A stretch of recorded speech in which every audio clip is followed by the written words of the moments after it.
That motivation you're chasing, that fire you're waiting to feel before you start, it's never coming, not the way you think it is.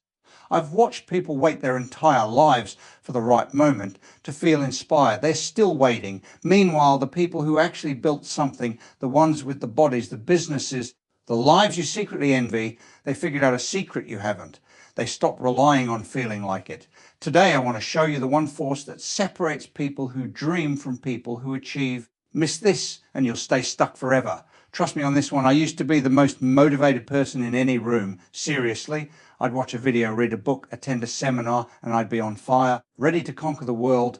I'd stay up late making plans, writing goals, visualizing success. The next morning, I'd wake up and absolutely crush it. Day 2, pretty good. Day 3, decent. Day 4, going. The fire was out. The excitement disappeared. And I'd be right back where I started, waiting for the next wave of inspiration to hit me. This cycle ran through my life for years. I was a motivation addict, always chasing the next high, always crashing when it faded. I thought something was wrong with me. Turns out something was wrong with my entire approach. Here's what finally broke me free. Motivation is a visitor. It shows up uninvited, stays for a bit, and leaves whenever it wants. You can't control it, schedule it, or force it to appear. But discipline is a skill. Something you build, something that stays, and it will carry you to places motivation doesn't even know exist.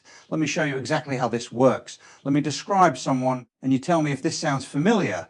They discover something new, a fitness program, a business opportunity, a creative project, and they're absolutely electric with excitement. They consume all the content. They buy the courses, the books, the equipment. They tell their friends about this amazing thing they're about to do. The first few days are incredible. They're waking up early, putting in the work, feeling unstoppable. Then something happens. Maybe a week passes, maybe 2. The excitement fades, the alarm goes off, and the bed feels warmer than the dream. The work that felt thrilling now feels like a chore. So they skip a day, then another. Then they quietly abandon the whole thing and wait for the next spark of inspiration to come along. Sound like anyone you know, maybe someone you see in the mirror. I've spent decades studying human behavior, watching people succeed and fail. I understand what separates the ones who make it from the ones who don't.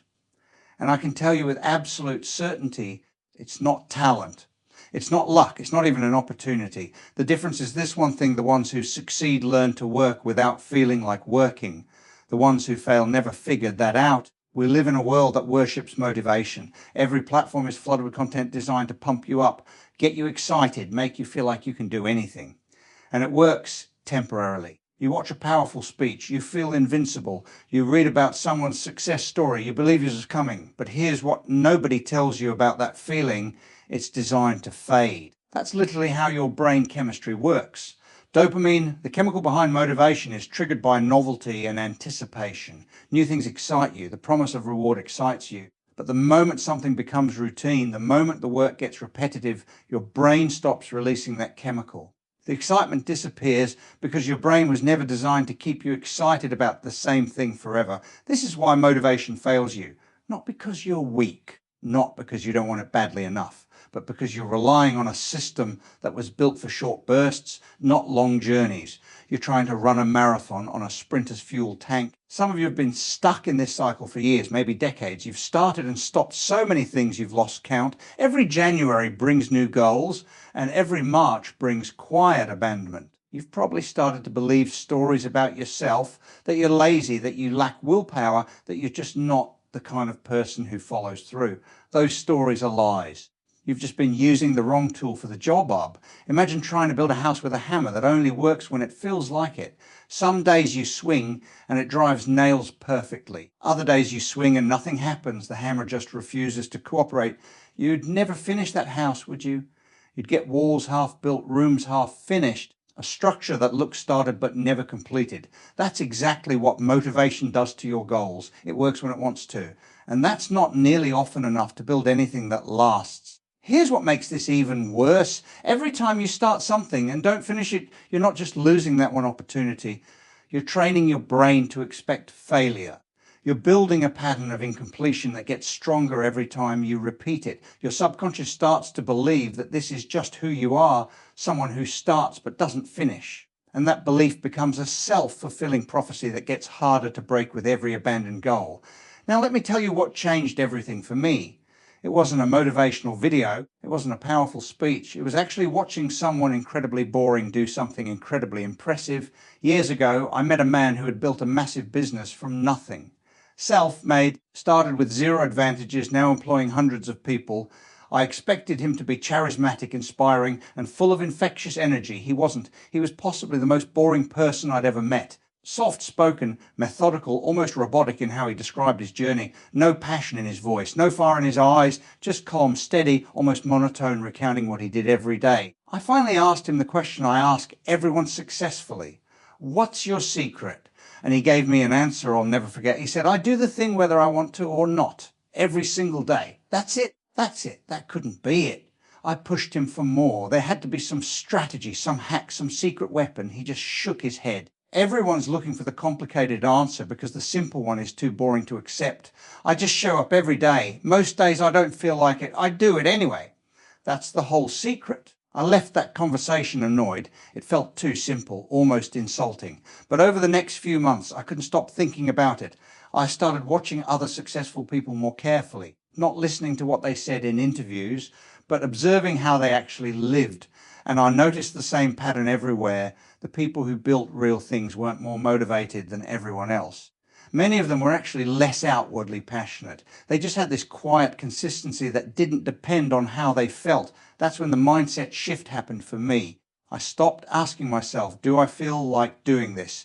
And started asking, is this what I said I would do? Those are completely different questions. The first one puts your feelings in charge of your actions. The second one puts your commitments in charge. And your commitments are infinitely more reliable than your feelings. Here's the truth nobody wants to hear. Your feelings are terrible leaders. They're wonderful passengers, but horrific drivers.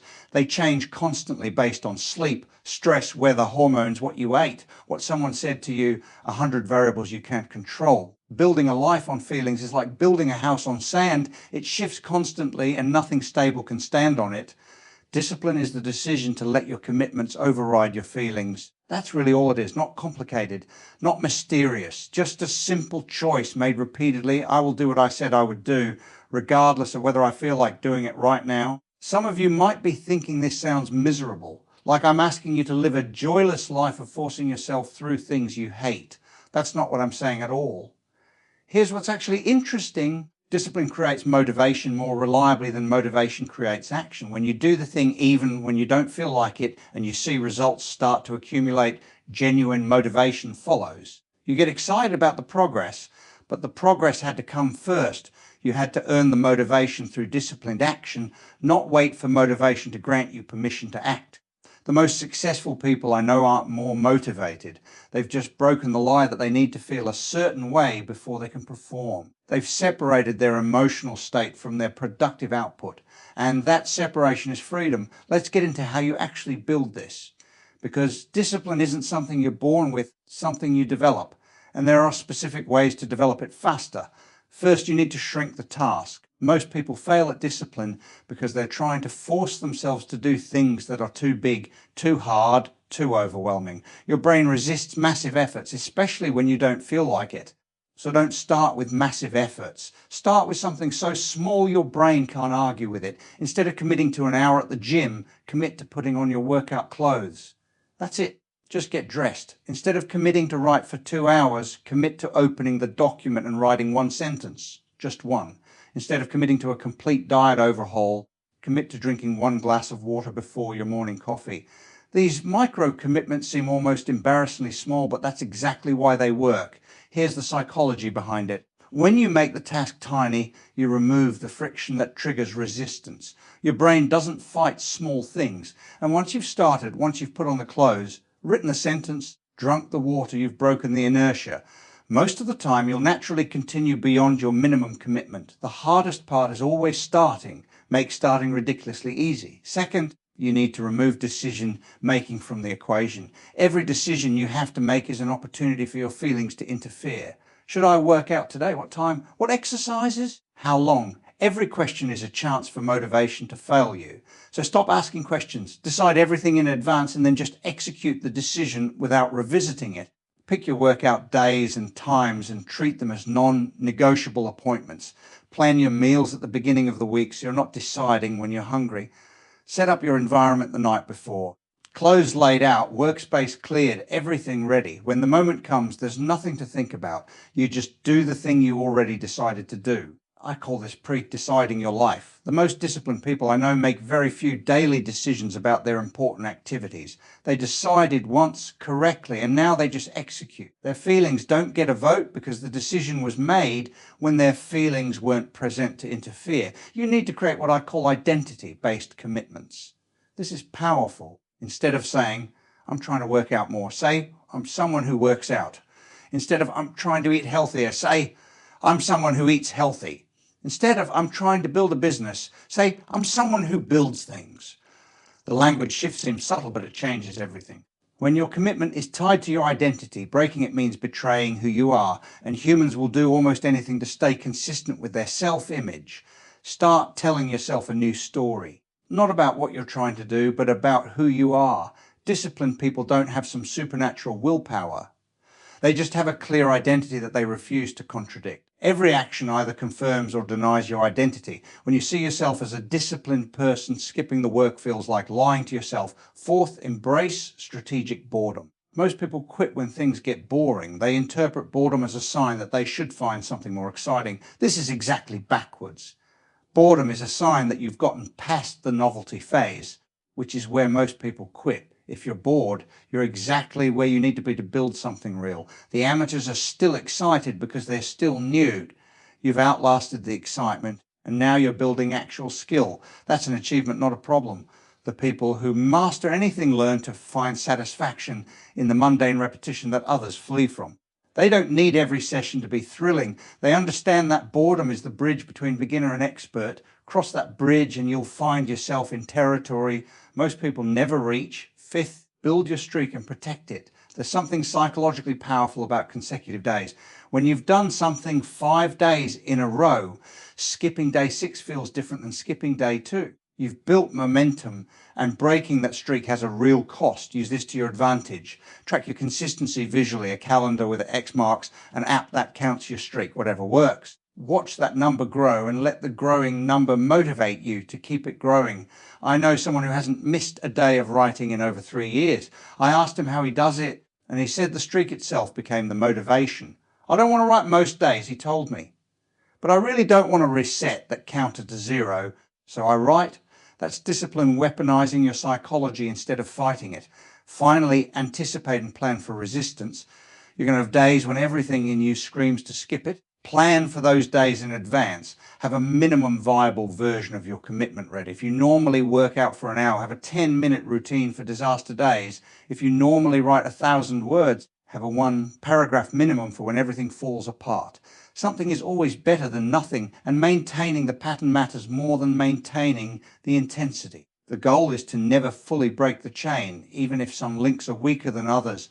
A weak day where you showed up still beats a missed day where you didn't. Protect your identity as someone who shows up, even when showing up is messy. Now let me be real with you about something. Everything I've just described is simple to understand and hard to execute. You're going to fail at this probably multiple times. You'll have stretches where discipline flows easily and stretches where every day is a battle you keep losing. That's normal. That's human. The difference between people who eventually build discipline and people who don't isn't that one group never fails. It's that one group refuses to let failure be final. They slip up, they miss days, they break streaks, and then they start again. As many times as it takes. I've had seasons of incredible consistency and seasons where I couldn't seem to stick to anything. What I've learned is that the goal isn't perfection. The goal is persistence. Keep returning to the commitment. Keep re-establishing the pattern. Keep refusing to let temporary failure become permanent identity. Some of you have tried this before. You've had moments of discipline, maybe even weeks or months, and then you fell off and concluded it wasn't for you. You're wrong. Falling off is part of it. The question isn't whether you'll fall, you will. The question is whether you'll get back up. Discipline isn't about never failing. It's about always returning. Here's something else I need you to understand. This is going to be lonely sometimes. The world is not set up to support disciplined people. Your friends might not understand why you won't skip the workout to hang out. Your family might think you're being excessive about your routines. People might call you boring, rigid, obsessed. Let them. The opinions of people who haven't built anything don't deserve control over how you build your life. The path of discipline looks boring from the outside. It's repetitive, unglamorous, devoid of the drama and excitement that people post about online. But that boring path leads somewhere. The exciting path of motivation, where every day is emotional and variable, that path usually leads in circles. You might be walking longer on that path without actually getting anywhere. Choose the boring path that goes somewhere over the exciting path that doesn't. One more thing about difficulty. The early days are the hardest. When you're building discipline, you're fighting against established patterns, ingrained habits, neurological pathways that want you to stay the same. Your brain will actively resist change because change requires energy and your brain is designed to conserve energy. This resistance isn't a sign that you can't do it. It's a sign that you're doing something meaningful enough to trigger resistance. Expect the early fight to be hard. Do it anyway. It gets easier. Not easy, easier. So here's where we are. You understand now why motivation keeps failing you. It's not designed for the long haul. It was never going to carry you to your goals because it was never built to last. You also understand what discipline actually is: not superhuman willpower, but a simple decision to let your commitments override your feelings. And you have practical tools to start building it today. The question is what you're going to do with this understanding, because here's the truth. Tomorrow morning, you're going to wake up and you're probably not going to feel like doing the hard thing. You're going to feel like sleeping in, taking it easy, starting fresh next week. That moment, that exact moment, is where your future is decided.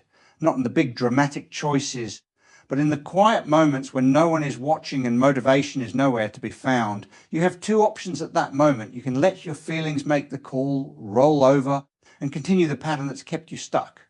Or you can make a different choice.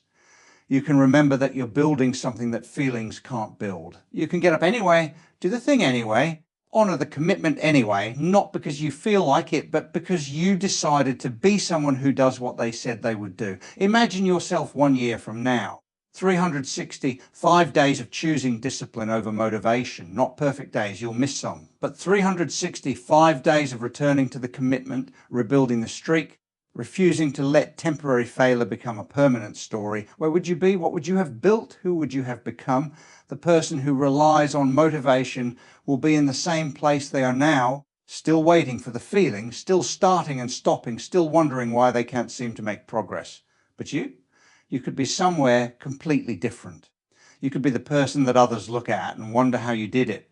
And you'll know the answer. You'll know that you just kept showing up day after day, whether you felt like it or not. Discipline will take you where motivation can't. That's not a catchy phrase. It's a fundamental truth about how achievement works. Everything you want is on the other side of consistently doing what you don't feel like doing. Everything. So make the decision right now.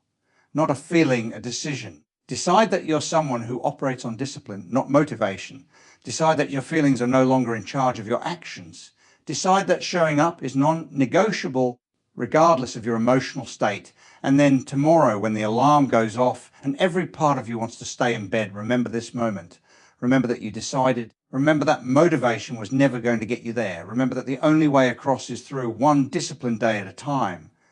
Stop waiting to feel like it. Start doing it anyway. That's where your life changes. That's where everything changes. Now close this video and go prove to yourself that you don't need to feel ready to start. You just need to start. Discipline will take you the rest of the way.